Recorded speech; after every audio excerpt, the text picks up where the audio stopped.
मिनश्शैतानिर्रजीम बिस्मिल्लाहिर्रहमानिर्रहीम। Students, last lecture में मैंने आपको एजुकेशन का इंट्रोडक्शन दिया था और इमाम गज़ाली की तालीम के बारे में बताया था कि वो किस तरीके से तालीम देना चाहते हैं। आज हमारा अगला सवाल है, इमाम गज़ाली के कोई से 3 आदाब मुअल्लिम बताएं। सबसे पहला है कि आदाब मुअल्लिम से मुराद के उस्ताद का जो रवैया है वो किस तरह का होना चाहिए तालिब इल्म के साथ।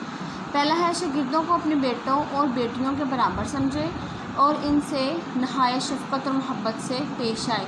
कि उस्ताद को चाहिए कि अपने तालिब इल्मों को अपने बच्चों की तरह समझे। उसका लब्बो लहजा ऐसा होना चाहिए कि बच्चा उसकी बात का गुस्सा बिल्कुल भी ना कर सके। नंबर 2 पे है, अपने कौल फ़िल में मुताबिकत पैदा करे। मतलब ये कि वो जो अल्फाज यूज़ करता है वो इस तरह के होना चाहिए कि बच्चे को गुस्सा भी ना आए और उसकी बात को समझ भी सके। नंबर 3, अपने शागिर्दों से इनके मेयार इस्तिताअत के मुताबिक गुफ्तगू करे। मतलब ये कि अगर बच्चा ऐसा है कि कई बच्चे सासे कमतरी का शिकार होते हैं, बाज़ बच्चे ऐसे होते हैं जो पीछे बैठे आगे पूछने में झिझक मालूम करते हैं, तो तालिब इल्म के उस्ताद के अंदर इतना हुनर होना चाहिए कि बच्चे के ज़हनी इस्तिताअत को समझ सके और उसको आराम से समझाने की कोशिश करे। जहाँ तक मुमकिन हो तलबा को नसीहत करता रहे, यानी कि ज़िंदगी के हर मोड़ पे बच्चे को समझाता रहे, उसको हर मोड़ पे उसको अप्रिशिएट करता रहे। अगला हमारा सवाल है, मुतअल्लिम के आदाब जो बताए गए हैं इमाम गज़ाली के मुताबिक वो कोई से 3 बयान करें। सबसे पहला सवाल है कि अपने इल्म पर तकब्बुर ना करे। मतलब कि इमाम गज़ाली ने मुतअल्लिम को भी कुछ नसीहतें की हैं कि आपके पास जो इल्म है उस पर गुरूर नहीं करना चाहिए, बल्कि आपका इल्म ऐसा होना चाहिए कि दूसरों को समझ आ सके और आप उस पर गुरूर करें कि मेरे इल्म को आपने जिनसे सीखा है, आपको अपने उस्ताद पे होना चाहिए कि मैंने जिस उस्ताद से सीखा है मुझे इस पर फ़ख्र है। आगे से तलबा आप पे फ़ख्र कर सके, बजाय इसके कि आपका लहजा जो है ना वो तकब्बुराना होना चाहिए। उस्ताद की फर्माबरदारी को अपना शिआर बनाएं। मतलब ये कि मुतअल्लिम कहते हैं तालिब इल्म, मतलब कि तालिब इल्म को चाहिए कि वो अपने उस्ताद की फर्माबरदारी करे। अगर उस्ताद ने उसको डांटा है या थप्पड़ मारा है या स्टिक लगाई है तो उसका ये हरगिज़ मतलब नहीं है कि बच्चा उस्ताद से बदतमीज़ी पे उतर आए या उससे बदला लेने का सोचे। अपने नफ्स को बुरी आदत से दूर रखें। आपके रूहानी जो माँ बाप हैं वो आपके उस्ताद होते हैं। उस्ताद सबसे ज़्यादा जो है ना वो बच्चे के करीब होता है, क्योंकि बच्चा सबसे ज़्यादा जो वक्त है अपने उस्ताद के साथ गुजारता है सुबह 8 से 2 बजे तक, 3 बजे तक अकेडमी टाइम में।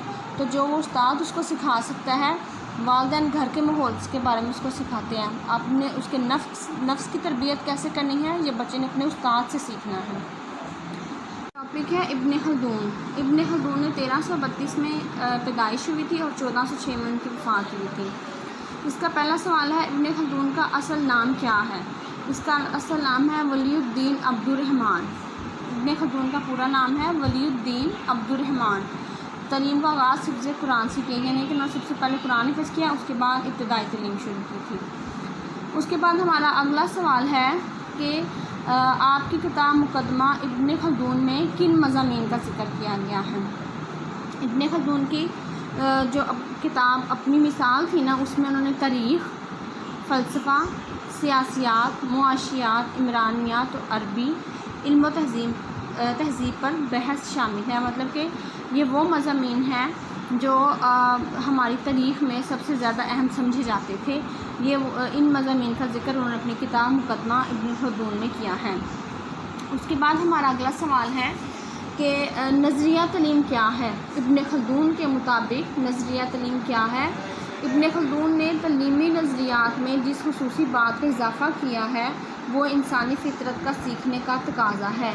इब्न खल्दून का कहना है कि इंसान सीखने पर मजबूर है, सीखना इसका फितरी और जबरी तकाज़ा है। मतलब कि इंसान जब एक छोटा सा बच्चा होता है तब से लेके बड़ा होने तक, बुढ़ापे तक इंसान जो है ना वो अपने हालात से, अपने माहौल से, अपने दोस्तों से, रिश्तेदारों से, अहल-ओ-याल से बहुत कुछ सीखता है।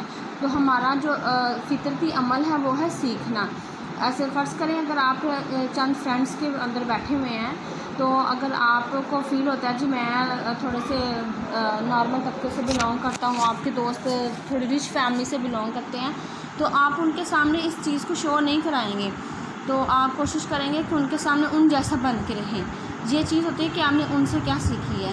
اور جو آپ کے دوست ہوں گے وہ بھی آپ کو یہ شو نہیں کرائیں گے کہ ہمیں پتہ ہے کہ تم اس طرح کے ماحول میں رہتے ہو، مطلب کہ وہ آپ کی عادتوں کو اپنانا. کوشش یہی ہوتی ہے انسان کی کہ ہم اچھی سے اچھی عادت اپنائیں.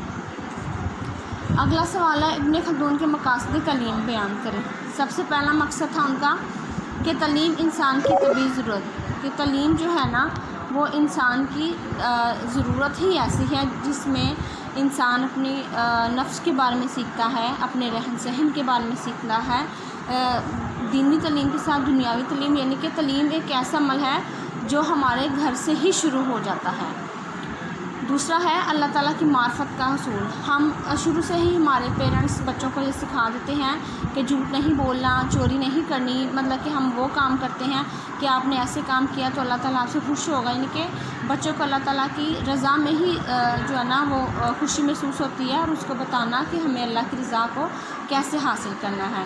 اگلا ہے اعلیٰ انسانی اقدار کی نشوونما، کہ انسان کی جو نشوونما ہے نا وہ دن بدن ہوتی رہتی ہے اپنے رسم و رواج کے ذریعے، اپنی تہذیب و ثقافت کے ذریعے. پھر ہے جی تخلیق و اجتہاد کی صلاحیتوں کی نشوونما، کہ مطلب کہ آپ کو کچھ ایسے علوم ہیں جو رٹوائے جاتے ہیں. مثال کے طور پر کہ اگر بچہ سائنس مضامین نہیں پڑھنا چاہتا تو ماں باپ کی خواہش ہے جی میرا بیٹا ڈاکٹر ہی بنے. وہ زبردستی مطلب کہ بن تو جاتا ہے، لیکن جو اس کے شوق ہے نا وہ اس سے ہٹ کے اگر وہ کام کرے گا، جو بچہ دل سے جو پڑھائی کر سکے گا وہ اسی پہ ہمیشہ عبور حاصل کرتا ہے.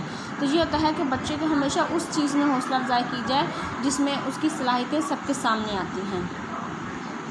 کہ ابن خلدون نے نصاب تعلیم کون سے بیان کیے ہیں؟ انہوں نے 2 طریقے بیان کیے ہیں. ایک تو یہ ہے جی آپ کو سوال آ سکتا ہے طبعی یا عقلی علوم کیا ہے؟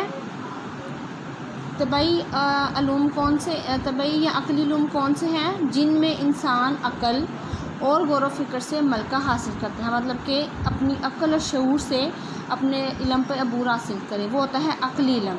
اس میں منطق ہے، فلسفہ ہے، ہندسہ مطلب کہ جس کو ہم حساب یا ریاضی کہتے ہیں، طبیعات ہے، معدنیات اور موسیقی. یہ وہ علم ہے جو ہم اپنی عقل سے، اپنی سمجھ سے سیکھتے ہیں. دوسرا ہے نقلی علوم. نقلی علوم سے کیا مراد ہے؟ وہ علوم جن کا سرچشمہ قرآن پاک ہے. اس میں تفسیر، حدیث، فقہ، لغت وغیرہ شامل ہے. یعنی کہ ہم قرآن پاک تفسیر سے پڑھتے ہیں، اچھے برے کی ہمیں تمیز پتہ چلتی ہے، اپنے حدیث کا پتہ چلتا ہے جو ہمارے حضور پاک صلی اللہ علیہ وسلم نے ہمارے لیے ہر موقع پہ فراہم کی ہیں، اور ہمیں اپنے الفاظ کا پتہ چلتا ہے کہ ہم نے کس طریقے سے اپنے الفاظ کا استعمال کرنا ہے.